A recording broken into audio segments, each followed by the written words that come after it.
Welcome to the 3 Life Lessons podcast, where I, Rob Hubbard, talk to renowned figures from learning and development to uncover the secrets to their success and find out what makes them tick. Remember to like, subscribe and follow to ensure that you never miss an episode. So my guest today has had a long career in L&D, much of it in customer success. And I can remember the very first time that I became aware of you, Craig. So that was at an e-learning network event, as it was back then, and you were asking lots and lots of questions. Now, that was somewhat nerve-wracking for the people chairing the sessions, but you were very interested in challenging the status quo. Why were things the way they are, and why aren't they better, and how might they be better? And the industry needs people like you. It needs people that are not afraid to put their hand up and ask the awkward questions and point these things out. Now, I know you also have a great love of the outdoors, of climbing, of hiking, of all this kind of stuff. So, you know, I'm wondering if those are going to feed into any of your 3 life lessons. But, well, welcome and thank you, Craig Taylor. Thank you, Rob, and apologies for being an awkward guest member back at that ELN conference. That's what we need. Back in the day. I didn't think that was the first time we'd met or spoken. Maybe it wasn't the first time we'd spoken. Maybe it was the first time you'd heard from me. But yeah, it's a flash from the past there. Yeah. I think it is important, though. I'm not being flippant saying that, because L&D, it tends to attract just quite chilled out, nice people who don't like to kind of like ruffle feathers. And that's all well and good, but actually sometimes feathers need to be ruffled and questions need to be asked. And I think it is really important that we have those kind of people here. So anyway, Craig, the first thing that I ask all of our guests is, what are you doing now and what's been your career path to get there?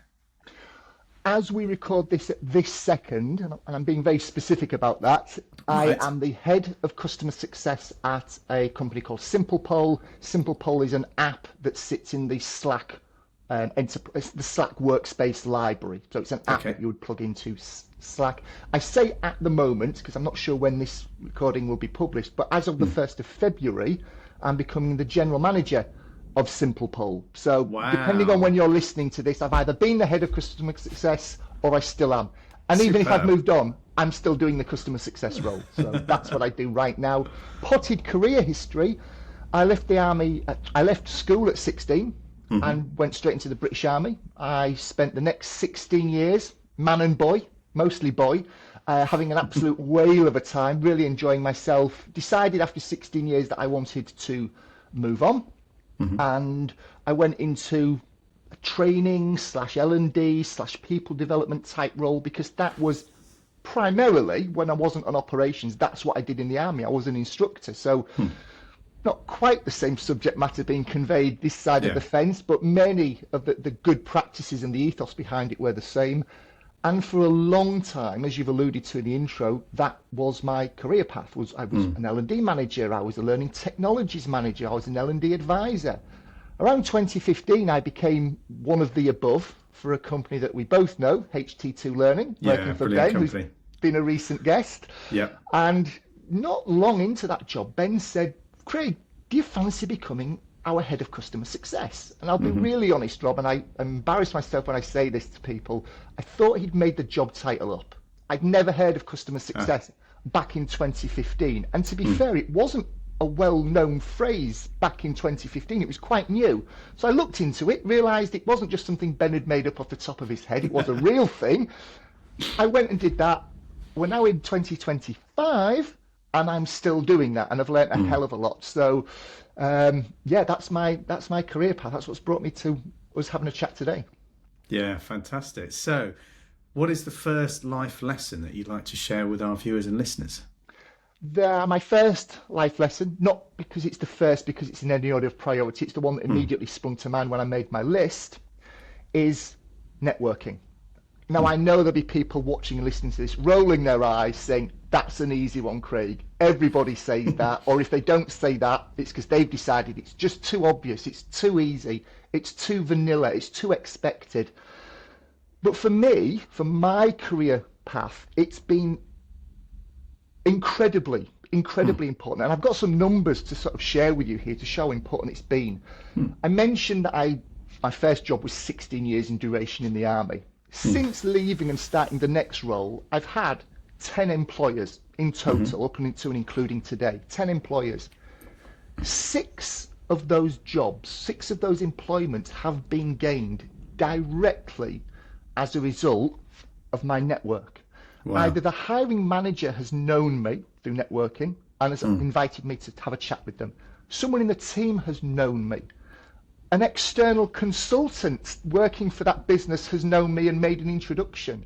And in my most recent role, I actually became really good partnership with a SaaS provider, a software content provider. Really good relationship with them. They were working with the employer over here. That employer was looking for somebody. So I got a third-party software provider to make a recommendation to me based upon the great relationship I'd built up. So 6 out of 10 jobs, I think, there's something, it could be luck, but I think there's something in those numbers to suggest that networking is valuable for many reasons. One of which is it might help, my numbers suggest it does help, in that next job that you might be looking for. So that's my first life lesson, I suppose, is network. It doesn't have to be on LinkedIn, doesn't have to be in all the places that you and I might flock to. There's all sorts of ways. It could be physical networking, it could be LinkedIn, it could be a WhatsApp group, could be a Slack group, but surround yourself with people that are in the same space as you. Surround yourself with people that aren't, I think, is just as important, in the same space as you. You're one of the first people that influenced me to think about what other people are doing elsewhere. Transmedia. Do you remember when we talked a lot about transmedia? I love transmedia. Yeah. That got me thinking, wow, these are people that have got, on the surface, nothing to do with L&D, and yet everything to do with L&D. So you kind of, you're inspirational in me thinking about those external sectors and markets and verticals that we should be learning from. So networking, first life lesson. Very good. So how about, do you have any tips for, I mean, obviously you and I, we're the sort of people who quite happily talk to anybody, it's not... Whether they want to or not.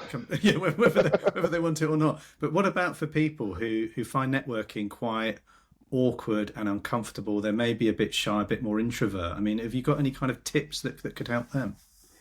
I think...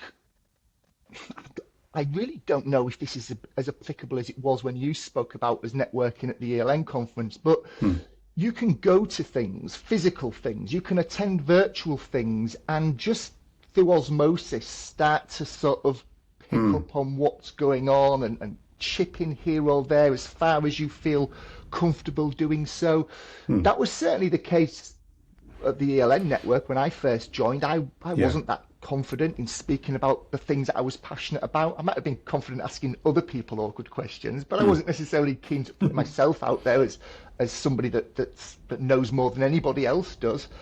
I think LinkedIn is a there's lots of problems with LinkedIn at the moment. I think one of the things it does allow you to do is to just put something out there that you feel passionate about, that you have an interest in, that maybe you have a level of expertise in that you think people want to talk about. Write an article, write a post, use the hashtags that you feel would attract people to that, tag people in that you feel. So clearly there's still an element of self-confidence and putting yourself out there-ness that's involved in doing that, but I suspect it's not the same as talking in a webinar or speaking on a stage or something like that. There's that buffer in terms of it's text on a screen with an image. It's not me on the screen saying things and fluffing my lines. So that I'd suggest those two are potential options for people that want to do it, but there's an element of nervousness for the first time.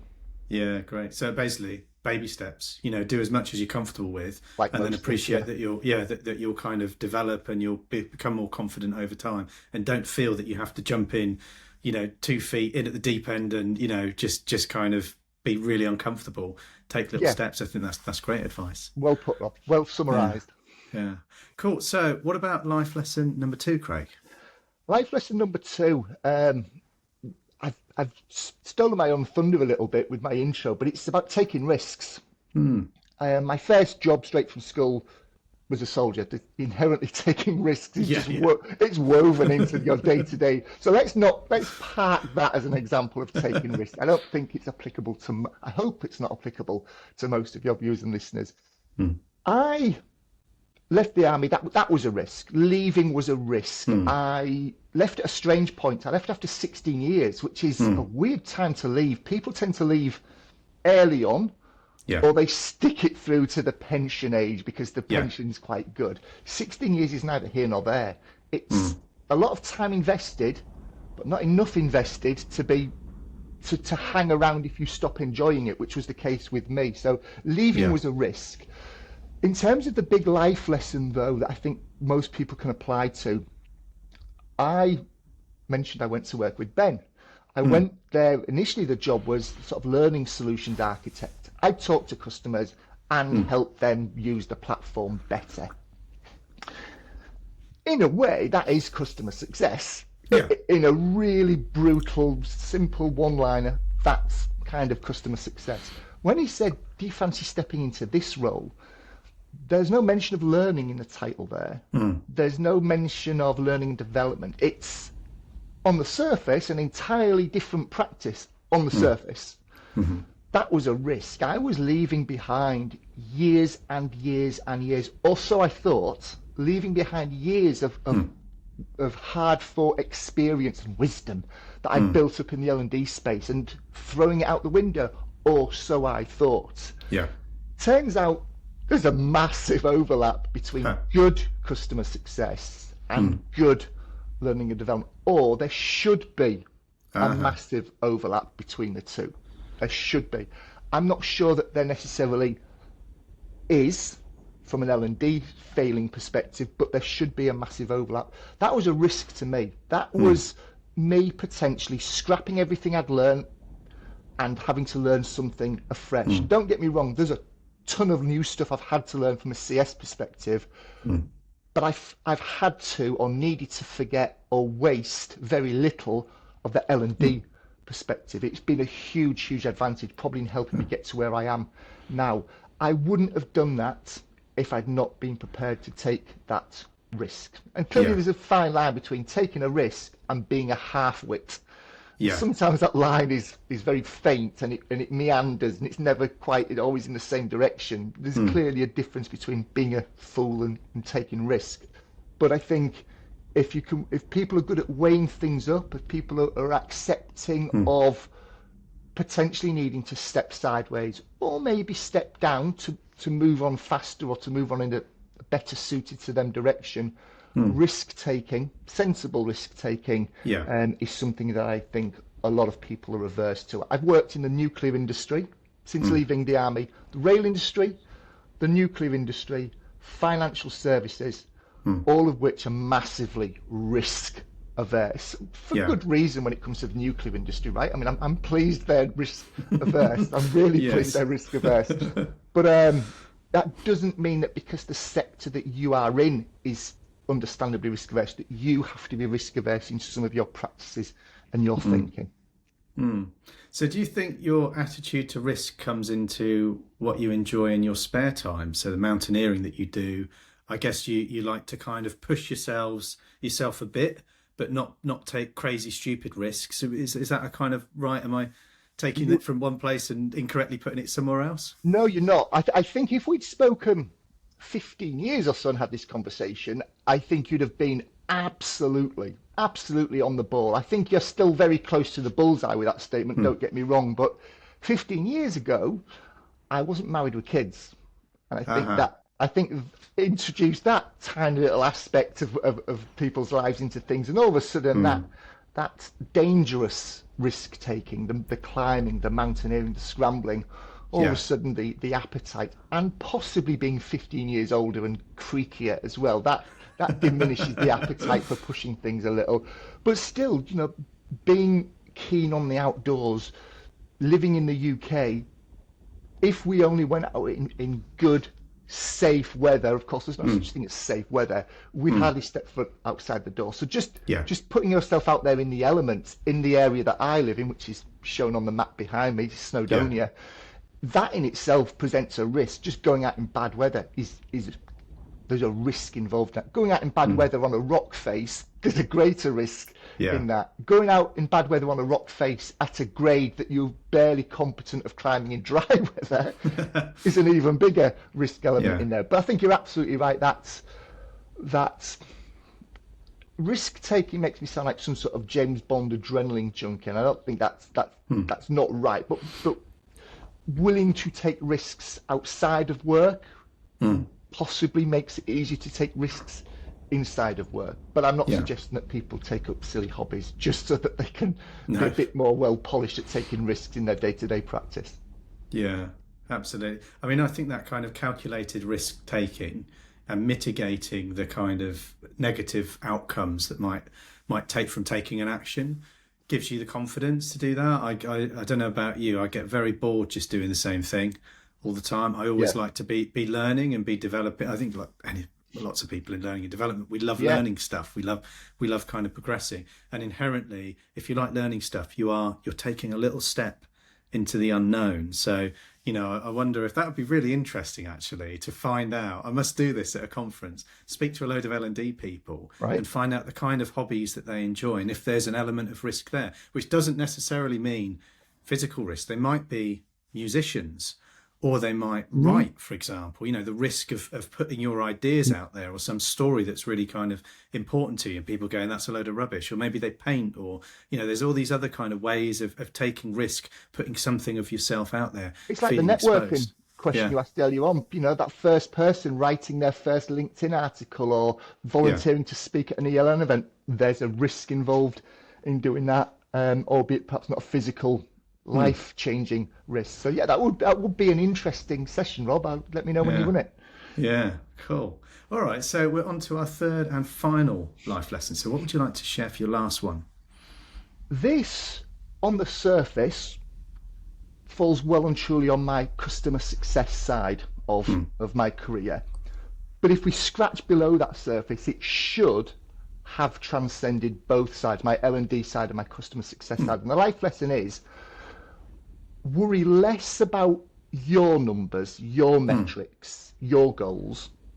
Worry more about your customers' metrics, your customers' numbers, your customers' goals. And when I say customer, I don't necessarily just mean a paying customer. It could be an internal customer. If you're working within a business in an L&D team and you've got an internal customer that comes to you. My reason for that being a life lesson is it's not been an entire life lesson for me. It's something that I've really come to realise since stepping into the customer success side of life. It is something that I wish I'd realised or been more confident about in my L&D side of life. We hear a lot, don't we, about L&D being order takers. We've heard that phrase been thrown around for years and years and years, and that L&D should learn to speak the language of the business as such. And we all nod sagely and say, absolutely, we should, of course we should, of course we... I haven't always done that. There's been times I've just been really happy that someone's wanted me to build something for them. I haven't questioned about why or what impact are they hoping to see. Certainly not in my earlier L&D career, I didn't. Towards the end, I did, but I can't say that I did it throughout my career. Step foot into the customer success side of life, that's your starting point. That's the starting point. Should be your starting point during a sales process, finding out why the customer wants to buy it. If you don't have a sales process, and Simple Pole kind of doesn't, then it's certainly the point they become a customer. I'm wanting to find out, what are you trying to achieve? What goal are you looking to achieve? When I know that, I understand how I can tailor my resources and support based upon my expertise in the platform in helping them to achieve that. If I can help them to impact that number, let's be honest, there's a far greater likelihood when it comes to renewal time that it's rubber stamped, because we've shown the value that we've been able to add along the time. Not quite the same language to be used for an internal customer, perhaps not the same risks involved with an internal customer because they're not renewing with us. But absolutely from a reputational perspective and an L&D's and your team's reputational perspective, we should be better at worrying about what the customer is trying to achieve rather than the fact that we need to get so many courses built a year or Yeah. X amount of bums on seats, or X amount of completion rates. Those are all the sort of stats I'm sure people listening to this will have been asked to provide over the years. I Yeah. won't say those things are unimportant, although often they are, but if they're the only things Yeah. that we are focusing on, we've missed a trick in the L&D world. Thankfully, in the customer success world, possibly because CS is more commercially focused, and it's a newer practice. L&D's been around, well, for millennia. Yeah. CS hasn't. And therefore, I think perhaps it's being able, as we spoke to earlier, it's being able to take the best bits of the industries that surround it and form a practice that is perhaps more modern and up to date. So that's my third life lesson: is worry more about what your customers' numbers are than what your own numbers are, whether you're internally facing, externally facing, or both. Yeah. Yeah, very good. I mean, I can see how that makes you indispensable as a customer success manager, your product indispensable as a, service or a product that somebody's buying. But equally for, thinking about internal L&D teams, this is how you demonstrate value to the business. This is how you no longer become a cost center that can easily be cut when times are hard. It's where you're contributing to what the business is trying to achieve strategically. So I think there's a huge amount that L&D can learn from that customer success focus on the outcomes for your customer, the outcomes for your audience. Yeah, excellent. And that's that overlap I spoke of. There is a massive overlap, or there should be a massive overlap, and sometimes there isn't. And where I found that there isn't, it's often that weakness in terms of getting to the hub. At Simon Sinek's video, the why question, just keep peeling away that onion layer till you get to it. CS is great at L&D isn't, and as you said, all of those inherent risks in L&D not doing that, we've seen over the past few years, those risks come home to roost in terms of redundancies and layoffs and things. Yeah. Yeah, fascinating. Well, thank you so much, Craig. 3 brilliant life lessons.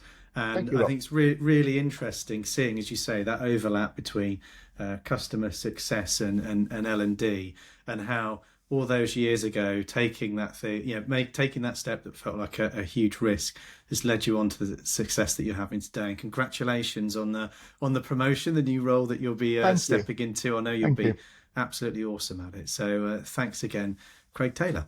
Thank you, Rob. Cheers for the invite.